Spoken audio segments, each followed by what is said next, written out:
नमस्कार। राजकीय संग्रहालय मथुरा की साप्ताहिक ऑनलाइन श्रृंखला में आप सभी का हार्दिक स्वागत एवं अभिनंदन। कला में साहित्य और समाज दोनों ही अंशतः प्रतिबिंबित होते हैं। मथुरा के इतिहास में यहाँ की शिल्प कला में शिल्पकार की छेनी पर तत्कालीन कुषाण शासकों का गहरा प्रभाव पड़ा। नवीन संस्कृति, नवीन शासक, नवीन परंपराओं के साथ साथ नवीन विचारों का प्रादुर्भाव हुआ, जिसने तत्कालीन समय में एक नवीन कला शैली को जन्म दिया, जो कि मथुरा शैली के नाम से प्रसिद्ध हुई और संपूर्ण उत्तर भारत में फैल गई। मध्य एशिया में निवास करने वाली यूची कबीले की एक शाखा क्यू स्वांग, जिसे कुषाण के नाम से भी जाना गया, ने प्रथम शताब्दी ईस्वी के प्रथम चरण में भारत भूमि में प्रवेश किया। कुषाण शासकों ने यहाँ पर एक विस्तृत भूभाग पर तृतीय शताब्दी के प्रथम चरण तक शासन किया। इस विस्तृत भूभाग के अंतर्गत वर्तमान उत्तर भारत, पाकिस्तान, अफगानिस्तान, बलूचिस्तान एवं चीनी सीमा पर हिंदू कुश की पहाड़ियों का विस्तृत भूभाग आता है। मूर्तिकला के दृष्टिकोण से कुषाण काल अत्यंत महत्वपूर्ण है। कुषाण काल में कला के निर्माण शैली, उत्कृष्टता, विविधता एवं नवीन कला रूपों में इतनी उन्नति हुई कि इस संपूर्ण कला अवधि को मूर्तिकला का स्वर्ण युग कहा जाता है। कुषाण कालीन शिल्प कला में नेत्र और मन को आकर्षित करने वाली अद्भुत क्षमता एवं सामग्री उपलब्ध है। साप्ताहिक कलाकृति श्रृंखला में आज से हम कुषाण कालीन मथुरा शैली की कलाकृतियों का प्रस्तुतिकरण प्रारंभ करने जा रहे हैं। कुषाण कालीन इन कलाकृतियों को विभिन्न कड़ियों में हम आपके समक्ष चरणबद्ध तरीके से प्रदर्शित करेंगे। साप्ताहिक कलाकृति की 7वीं प्रस्तुति में हम सर्वप्रथम कुषाण काल की उन 2 कलाकृतियों को आपके समक्ष प्रदर्शित कर रहे हैं, जिन पर सन 1974 में युगल स्मारक डाक टिकट जारी किए गए थे।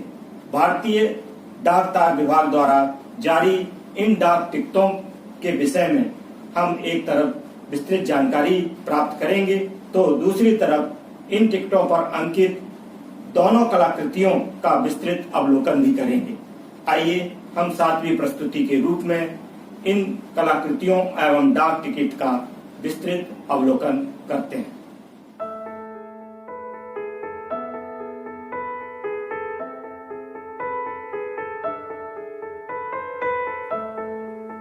आइए अब हम मथुरा शैली की आकृतियों पर जारी युगल डाक टिकटों का अवलोकन करते हैं। मथुरा संग्रहालय की कलाकृतियों के महत्व को देखते हुए कुषाण कालीन 2 कलाकृतियों पर दिनांक 9 अक्टूबर 1974 को मथुरा संग्रहालय के शताब्दी वर्ष के दौरान संग्रहालय की महत्वपूर्ण सेवाओं पर प्रकाश डालते हुए भारतीय डाक तार विभाग द्वारा इन डाक टिकटों को जारी करने के समय इनकी 20 लाख प्रतियां मुद्रित की गई थीं। इन डाक टिकटों के विस्तृत रूप पर एक विवरण पुस्तिका भी जारी की गई थी, जो आपके अवलोकनार्थ प्रस्तुत है।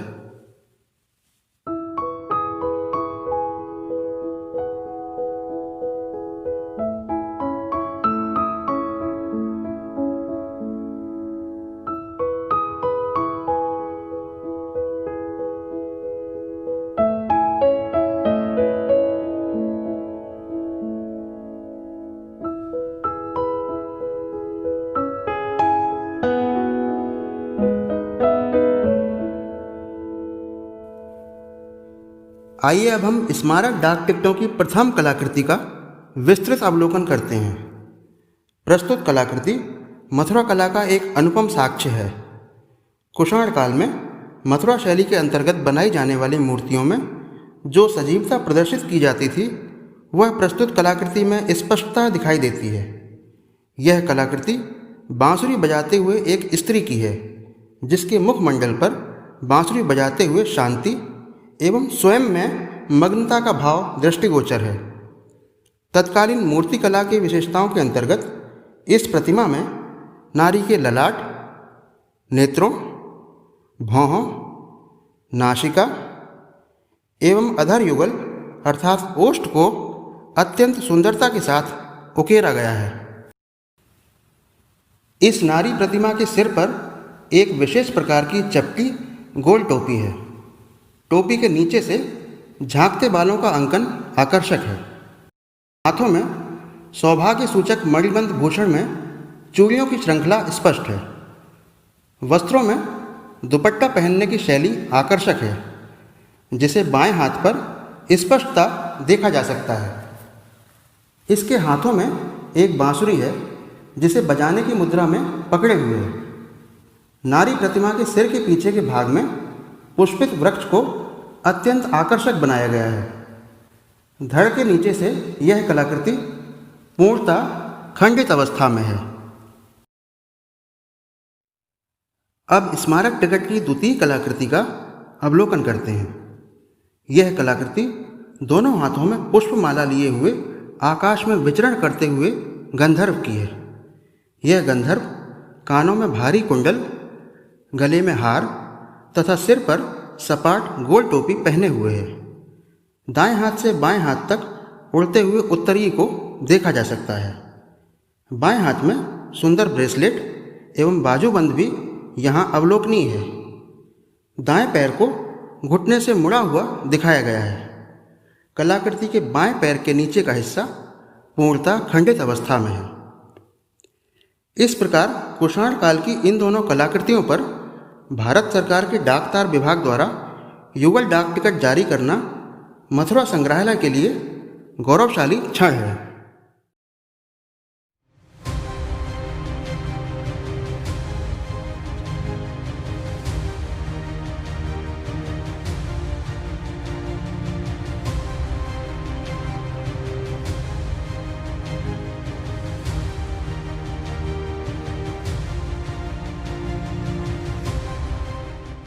धन्यवाद।